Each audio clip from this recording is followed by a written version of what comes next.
Olá, meus queridos, meus jovens, saudações, galerinha do CPC, muito prazer estar com você mais uma vez, nessa manhã de quarta-feira, tio Flávio Coelho da área de História do Brasil, meus queridos, quem lembra, lá das Cambruengas do Sertão, lá do interior do mato, como o sotaque não entrega. Olha, galerinha, nós ainda estamos fazendo análise sobre o Brasil colonial, o período em que a América Portuguesa era submissa aos ditames de Portugal, quando ainda éramos submissos aos Portuga. É um período longevo, de 1500 até a independência, efetivamente, e esse período denominado de Brasil colonial tem uma cobrança substancial lá para Enem, em cobranças de Enem, e evidentemente nós estamos fazendo abordagem ainda sobre essa temática. Hoje, o Brasil dos Holanda, o Brasil Flamengo, alô nação rubro-negra e os que não são também, porque as invasões estrangeiras, os holandeses eram os flamengos. A pergunta primeira é: por que das invasões estrangeiras, meus queridos? O porquê que outros países concorrentes dos Portuga decidiram invadir e iniciar um processo de exploração e colonização do Brasil. Notadamente, um resumo disso tudo é o lucro. Nós estamos no período da Idade Moderna, dos países que abraçaram a concepção capitalista, dos reis que se interpretavam quanto mais território sob seu controle e seu domínio, mais poderoso seria o Estado, a ideia conquistar mais áreas. Então eu coloquei a charge para você com lucro à vista, que os franceses tinham interesse, que os holandeses tinham interesse, que os ingleses tinham interesses. Então essa temática eu já abordei com você em sala de aula, que são alguns dos fatores contribuintes para que os François ocupassem o território do Brasil. Notadamente, você deve recordar que eu lhe disse que durante muito tempo a gente não sabia se o Brasil seria Peró ou Maí ou Peró, porque os índios gostavam de fazer comércio com os François, os franceses, Maí, e com os Peró, os Portuga. Mas a análise da aula de hoje é principalmente as motivações das invasões holandesas, os Holanda, o Brasil Flamengo, a figura do meu amigo Juan Maurits Nassau-Siegen, o Maurício de Nassau. Olha, galerinha, lá no finalzinho tem um dos tópicos principais, que as invasões estrangeiras ocorreram também no contexto da União Ibérica. Aí você vai recordar comigo o que foi a União Ibérica. 60 anos em que Portugal e Spanish estavam fundidos em uma mesma coroa, em um mesmo reino. Você recorda que lá na Idade Média, Portugal se emancipou, se tornou independente e se formou, se emancipando da Espanha, de Castela. E agora está havendo o inverso. Castela está anexando Portugal. Castela, a Spanish, está anexando Portugal. Você está vendo a imagem desse rei aí? É o meu amigo Tiãozinho, Sebastião, o rei Dom Sebastião. Lá na literatura você estuda o sebastianismo. Esse jovem monarca português, muito esperado pelo povo de Portugal na época do seu nascimento, morreu de forma trágica e absurda na Batalha de Alcácer Quibir, no Marrocos, no norte da África, sem deixar herdeiros. Então isso provocou uma crise sucessória em Portugal. Resultou em o tio dele, Dom Henrique, assumir, mas velho, sem herdeiro, morreu 2 anos depois. Aí o Filipe II, rei da Espanha, disse: não, eu sou primo, eu sou herdeiro, eu sou também pretendente à coroa portuguesa. E o rei Filipe II realmente tinha um parentesco, era primo e herdava parte da coroa portuguesa por parte de mãe. Portugal, herdei-o, comprei-o, conquistei-o. Lembra dessa frase? Lembra Júlio César? Vim, vi e venci. Quando César foi fazer uma repressão, uma revolta que ocorria mais ou menos na Macedônia, hoje no norte da Grécia. Então Filipe II passa a ser senhor, o rei da Espanha passa a ser senhor de Portugal, mas com uma condição: ele assinou o famoso tratado Acordo de Tomar. E pelo Acordo de Tomar, o rei da Espanha e os seus sucessores se comprometiam em nunca intervir nos negócios econômicos, políticos, administrativos e na língua de Portugal. Olha a importância. O acordo foi referendado, mas não vai ser seguido à risca.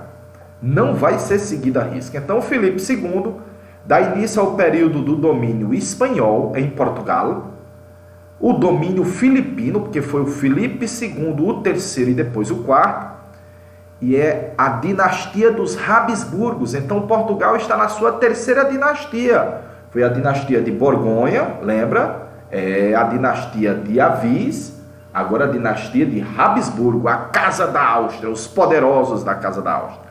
Vou mostrar a imagem para você. Está aí o contexto da União Ibérica.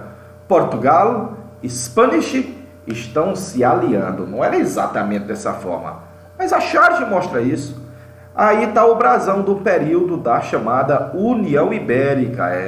As coroas de Portugal e Espanha estavam fundidas em um mesmo monarca, em um mesmo rex, em um mesmo rei. Resultado, você está vendo esse mapa aí? Era o império onde o sol não se punha. Antes dos ingleses, o primeiro império onde o sol não se punha foi do Filipe II. Tá vendo aí, olha? Lá das Filipinas, lá pertinho do Japão, olha, pertinho do Japão, lá nas Filipinas, em homenagem ao homem, até chegar ao México. Tudo isso era de propriedade da Espanha, era submisso ao Filipe II. Pense no homem poderoso, não é não? Pense no homem poderoso. Lembrar que o Filipe II era filho do Carlos V. O Carlos V é o mesmo do contexto da reforma protestante do Lutero, lá no Sacro Império Romano Germânico. Lembra as 95 teses do Martinho Lutero? Na época, o imperador do Sacro Império era o pai do Filipe II. O homem era poderoso. Os Habsburgos, a Casa da Áustria. No caso, o Filipe II tinha direitos na coroa portuguesa por parte da mãe da primeira esposa do Carlos V. De boa? Para o Brasil, a União Ibérica trouxe como consequência, primeiro, o fim do limite de Tordesilhas. Por quê? Tordesilhas, primeiro, não é um muro, galerinha. O fim do limite de Tordesilhas, porque na prática agora, portugueses e espanhóis estão unidos no mesmo monarca. Então não havia mais noção de você fazer a separação do mundo pelo Tratado de Tordesilhas. 2. Foi o período que muitos luso-brasileiros, já estou utilizando a expressão, lusitanos e brasileiros, muitos colonos, ultrapassaram o limite de Tordesilhas. Então nós vamos começar a ter uma dilatação territorial. Nós vamos ter um aumento, uma fermentação da América Portuguesa. Muitas expedições, muitas andanças à procura de riquezas. E os bandos de São Paulo escravizando os índios. De boa? Os bandos de São Paulo. Em 21, vai haver a divisão do Estado do território brasileiro. Você vai ter a administração do Estado do Brasil, Salvador, e o Estado do Maranhão, por causa das invasões francesas no norte do Brasil, em Saint-Louis, em São Luís. De boa? A ocupação do Vale Amazônico é a partir da União Ibérica que a gente o tem. E aí, para a aulinha de hoje, importante, a União Ibérica, a Espanha tinha muitos inimigos. E os inimigos da Espanha, por tabela, se transformam em inimigos de Portugal. Resultado, invasões dos franceses no Maranhão, invasão dos Holanda aqui na região Nordeste. Primeiro em Salvador, depois no Pernambuco. De boa? Passar a imagem. Importante do contexto da União Ibérica, o processo de ocupação das andanças no interior. Você está vendo um mapazinho aí mostrando as bandeiras, os bandeirantes. E você está vendo a segunda imagem mostrando a divisão do território da América Portuguesa em duas partes, o estado do Brasil e o estado do Grão-Pará, Maranhão na realidade. A primeira capital foi Maranhão, depois foi Saint-Louis, Primeira capital foi São Luís, depois a segunda capital foi Belém, Belém do Pará. Deu? Passa a imagem, essa temática aí, olha, o Brasil-Flamengo, acho linda essa imagem. Você tem imagem aérea, os navios holandeses chegando ao Pernambuco. Dá para ver os arrecifes aí, olha, dá para ver os arrecifes e dá para ver Olinda, que é esse morro mais elevado, né? Esse morro mais elevado. Quem conhece a cidade do Recife, sabe que a cidade do Recife é a Veneza brasileira, essa quantidade de canais que você está vendo aí, a imagem, desaguando lá no Recife. De boa? Invasões holandesas. Lembrar que a Espanha, senhora de Portugal, dominava também parte do que hoje é a Holanda. E a Espanha tinha intolerância religiosa desde a Idade Média, mas vai ascender no contexto da Contra-Reforma, porque foi reativado o Tribunal do Santo Ofício. Meu amigo, a Inquisição matava gente mais, muita gente na fogueira. E os protestantes, e a Holanda, a população holandesa era de maioria protestante. Vão sofrer muito com os espanhóis. O Filipe II governava com mãos de ferro. É o absolutismo, é uma tirania. Então é nesse contexto que os holandeses, com a mentalidade mais liberal, sendo protestantes, calvinistas protestantes, e olhando para a Espanha, vendo-os como um poder alienígena, um domínio alienígena sobre seu povo, sobre o seu território, começam a luta pela independência, que resulta na independência das Províncias Unidas, né? Eles proclamam a independência em 1581. Lembrar que nesse período bem aí, tinha acabado de ser formada a União Ibérica.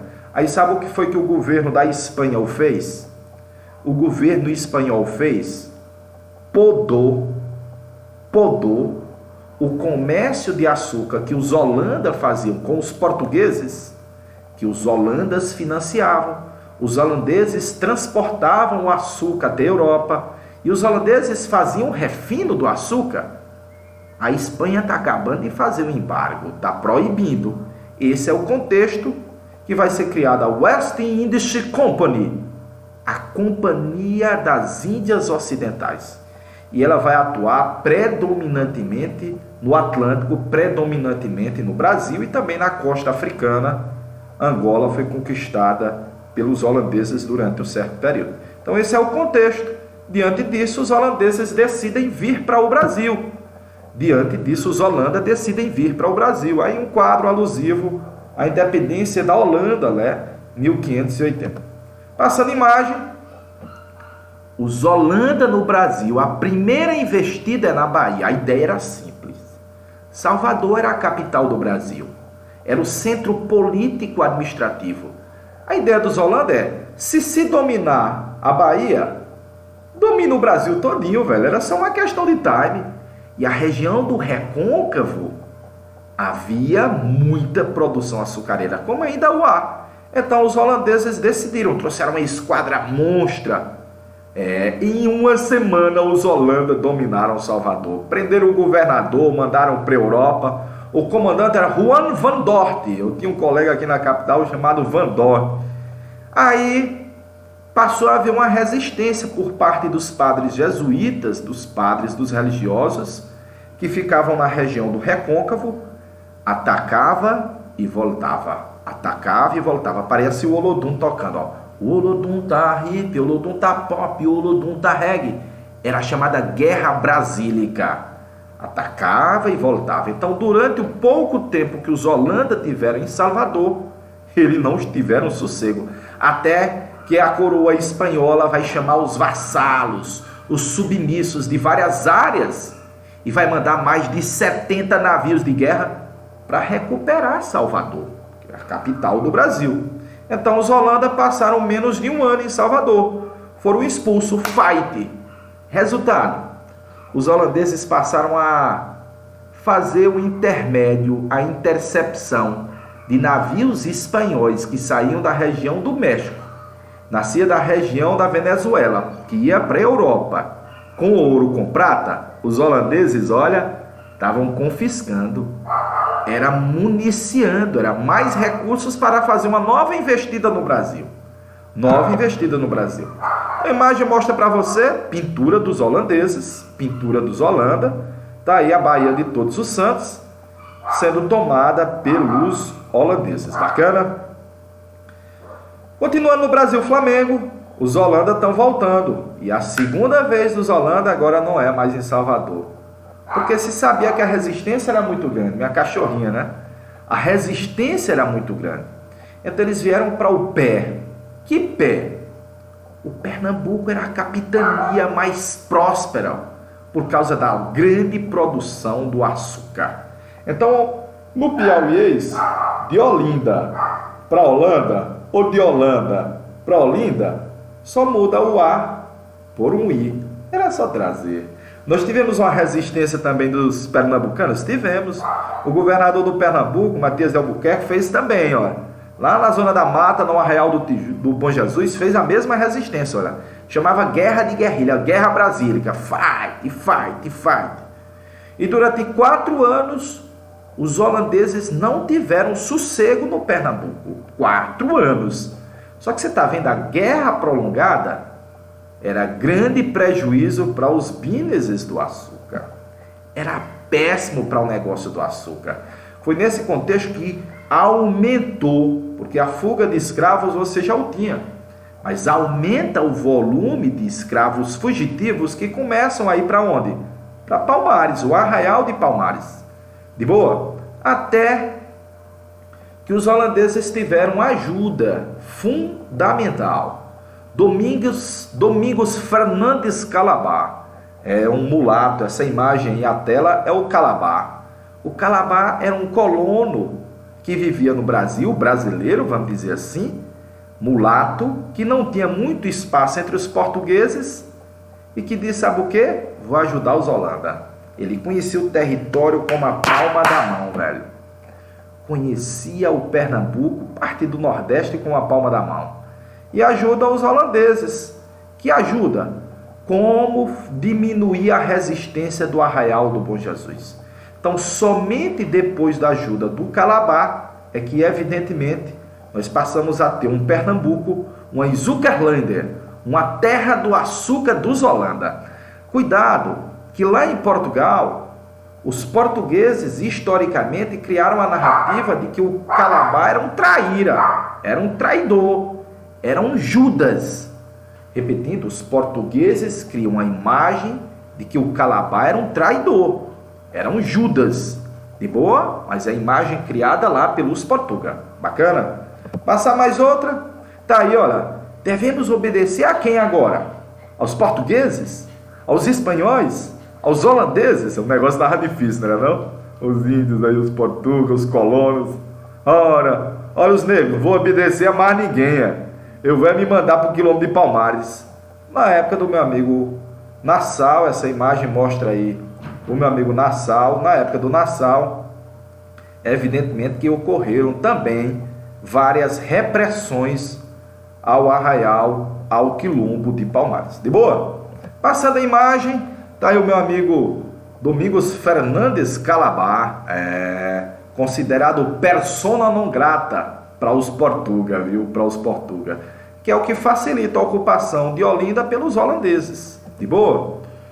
Visto isso, eita, símbolo máximo, alô meu amigo Clemilson, aí o Brasil Flamengo, o Brasil holandês, a época do meu amigo Juan Moritzen de Nassau-Siegen, conde da nobreza, e ele fez uma administração das mais bem feitas nesse território tupiniquim, foi um holandês. Por isso aquela imagem positiva, romântica. Se o Brasil tivesse sido colonizado pelos holandeses, seríamos um país muito mais moderno e desenvolvido. Cuidado que os holandeses colonizaram outros territórios. E eles o são muito mais atrasados do que nós. Porque na realidade os holandeses têm interesses econômicos. Agora o Nassau, meus queridos, era um homem diferenciado. Era um gentleman, era um homem renascentista quase iluminista. Um monstro. Tolerância religiosa, trouxe uma missão artística científica, refinanciou a atividade açucareira, tomou Angola, porque interpretava que não dava para ter açúcar sem escravo, deu um incremento à atividade açucareira e ainda, olha, atraiu para sua orla de influência os senhores de engenho, os colonos do Pernambuco. Participavam da Câmara dos Escabinos, nas festas, nos palácios, receberam um empréstimo da Companhia das Índias Ocidentais, via o Maurício de Nassau, era bem quisto Nassau pelos colonos no Pernambuco. Está aí um fator diferenciado.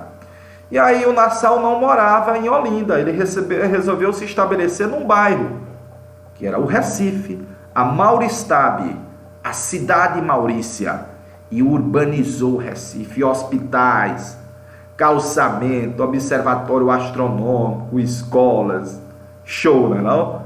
Um diferencial é que enquanto a Espanha era intolerante com os judeus, e os portugueses também o eram por causa da Inquisição, na Holanda não era.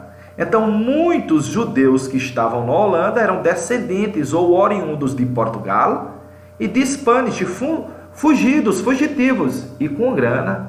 E muitos vieram para o Brasil, muitos eram intérpretes do português para o holandês.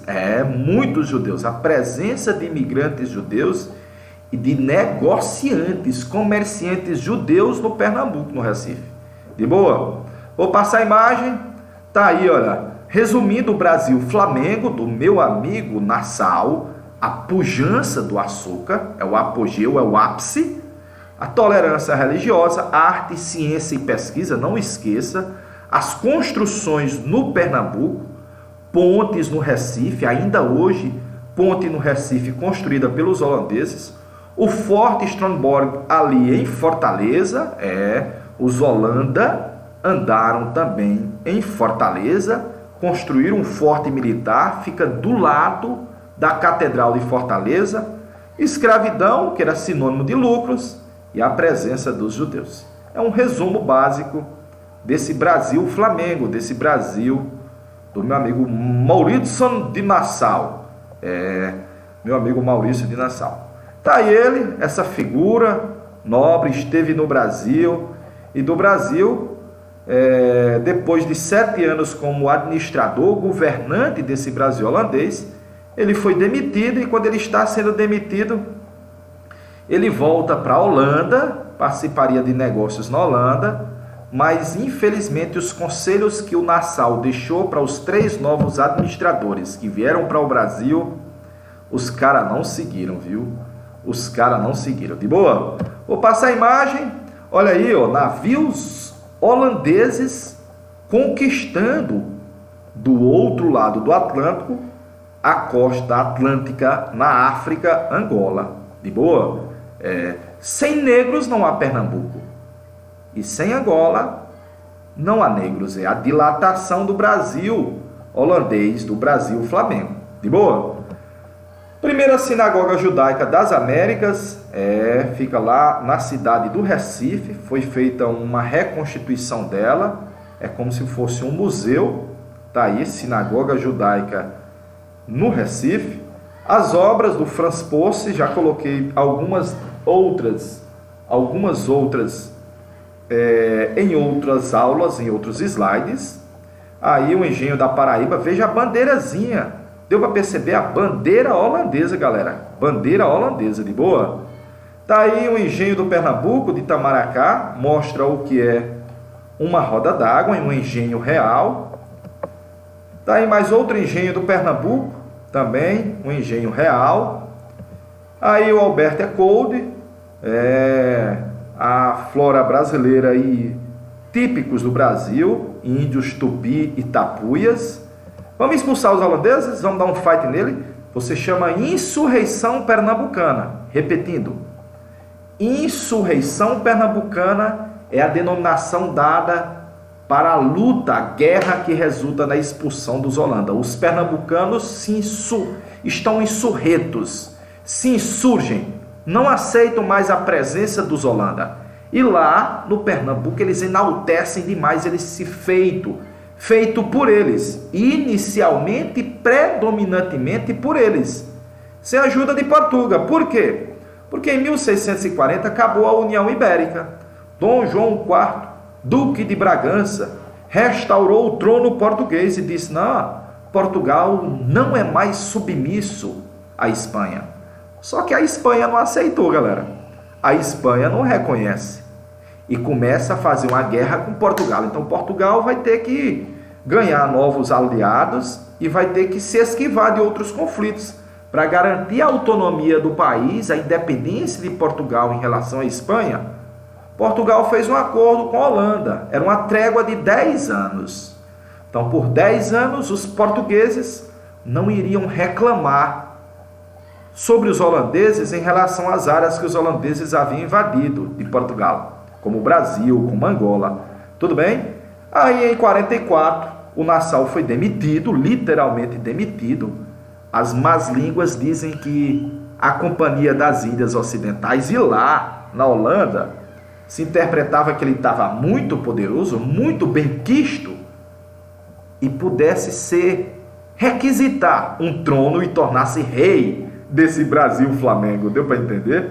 Aí, olha, os novos administradores elevaram os impostos e cobraram os empréstimos concedidos na época do Nassau.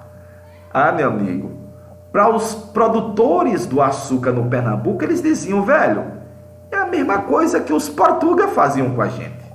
É a mesma coisa, é uma exploração agora realizada pela Companhia das Índias. Se você não pagasse os empréstimos em dia, você tinha os seus engenhos confiscados, os seus escravos confiscados como pagamento. Então se tornou quase um terrorismo. Então estou colocando, olha, os Pernambuco começam a se insurgir contra os Holanda. O senhor de engenho, a participação de índios educados pelos padres jesuítas, catequizados, e pretos alforriados. A ideia que os brancos, os índios e os negros, a primeira ideia de uma miscigenação e uma junção nesse caldeirão humano aqui no Brasil, teria se unido para dar um fight nos holandas. Tudo bem? Lá no Recife, você chama Aeroporto dos Guararapes, homenagem à Batalha dos Guararapes. Mas a expulsão dos holandas definitiva é só em 54. Demorou um tanto, né? Na realidade, da primeira andança dos holandeses no Brasil, 1624 para 54, perpassa 30 anos. Mas só no Pernambuco, os holandeses passaram um quarto de século. Por isso que você denomina, às vezes, de Brasil holandês. O Brasil Flamengo. O Brasil Flamengo. De boa? Vou passar a imagem. Aí, obra do Vitor Meireles, Batalha dos Guararapes, já na época do reinado do Dom Pedro II, época do romantismo. A gente enalteceu os brios dos nossos antepassados em garantir a autonomia desse território, como você vê aí, olha, índios, negros e brancos, a feição romântica da participação dessas três etnias, desses três grupos sociais, para expulsar os holandeses. De boa? Consequência da expulsão dos holandas, nós estamos dando um fight neles, galera. Estamos dando um fight neles. Eles saíram do Brasil, foram para as Antilhas. Saíram do Brasil, foram para as Antilhas. Ah, foram também para Nova York, viu? Chamava Nova Amsterdã. Nova York denominava-se Nova Amsterdã. Ocupação inicialmente de holandeses e judeus expulsos do Brasil. Mas o destaque é que eles foram para as Antilhas. Levaram tecnologia, made in Brasil. Levaram mudas de cana, made in Brasil. E eles já dominavam as praças mercantis na Europa. Notadamente passaram a produzir lá, tiraram o financiamento daqui, e Portugal, com problemas econômicos, não podia fazer a recuperação econômica do açúcar. Então começa um lento declínio do negócio do açúcar.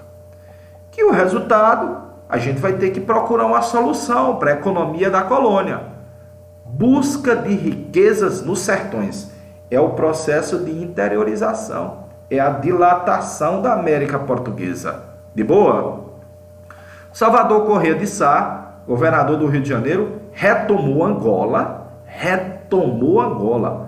porque era a praça principal fornecedora de escravos. E dá início, a partir da expulsão dos holandas, em a gente olhar para os interesses nossos. Vai demorar mais de século, mas a elite colonial começa a perceber a importância que ela tinha. E os interesses dela, agora, nem sempre são meus mesmos interesses que você tem dos comerciantes de Portugal. Passa a haver um choque com a metrópole. Vai demorar mais um século e meio e o Brasil vai se tornar independente. E claro, começa a partir desse momento, Portugal passa a ter uma submissão aos interesses ingleses. Então, daqui 50 anos nós vamos ter o Tratado de Methuen. Daqui 50 anos o Tratado de Methuen. E ali vai sacramentar a submissão dos interesses portugueses aos interesses ingleses. Tudo bem? Eu gosto dessa imagem. Vão plantar batatas? Não. Vamos plantar açúcar nas Antilhas? E vocês vão se arrepender de terem nos expulsado. São os holandas, brother. Eu adoro essa charge. São os holandas. Subentende-se que os holandeses passariam a produzir e a concorrer com açúcar tupiniquim. Deu para ver o contexto? Beleza. Vamos para questões. Você tem um texto, Nassau chegou em 37 e partiu em 44, deixando a marca de bom administrador. Seu período é o mais brilhante da presença estrangeira. Nassau renovou a administração, foi relativamente tolerante com os católicos, só não com os jesuítas, viu? Os jesuítas foram expulsos.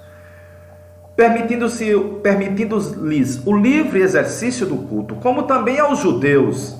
Pensou no povo, deu diversão, mostrou as melhores condições do porto, fez um melhoramento urbano no Recife, fez museus, parque botânico, zoológico, observatório astronômico e etc. Um monstro. Um renascentista quase iluminista. Olha a mentalidade do Nassau. Gigantesco. Esse texto se refere a quê? Olhe que é da Universidade Estadual do Paraná. Esse texto se refere a quê? Aí você sabe que o texto se refere ao período da invasão holandesa no Brasil, ao período denominado de União Ibérica, não é isso? E a fundação da Nova Holanda, que era a área principal produtora de açúcar no mundo, administrada nesse momento pelo meu amigo Mauritsen de Nassau.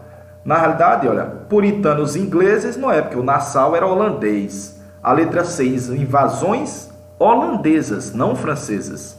Ao domínio flamenco nas Antilhas, não, no Brasil, no Nordeste. E a guerra de reconquista ibérica, não, que guerra de reconquista é lá na Idade Média, de boa? Então aí a alternativa B de bonitinha, B de bom aluno. Mais uma. Foram respectivamente fatores importantes na ocupação holandesa do Nordeste do Brasil e a sua posterior expulsão. Então, o que é contribuinte para a invasão dos holandeses e depois a expulsão? Primeiro, que os holandeses participavam do comércio do açúcar. Os holandeses eram partícipes no comércio do açúcar. Só que depois, ao final, o endividamento dos senhores de engenho com a Companhia das Índias Ocidentais. Por isso, a alternativa B de bom aluno, B de bonitinho. De novo, né, galera? De novo. A atividade proposta dos livros, viu, galera? É de tardinha às 6 horas. Você sabe que mais tarde eu estarei aguardando vocês às 6 horas, de boa. O mundo do açúcar, você está vendo aí as questões 9, 10, 14, 16, 20 e 30. E a próxima aula, o processo de interiorização, o processo de ocupação da América Portuguesa. De boa? Então, um grande abraço, um cheiro na caixa do Oi, e mais tarde, de tardinha, 6 horas, nós estaremos de volta. Bacana? Cheiro, abraço, galera.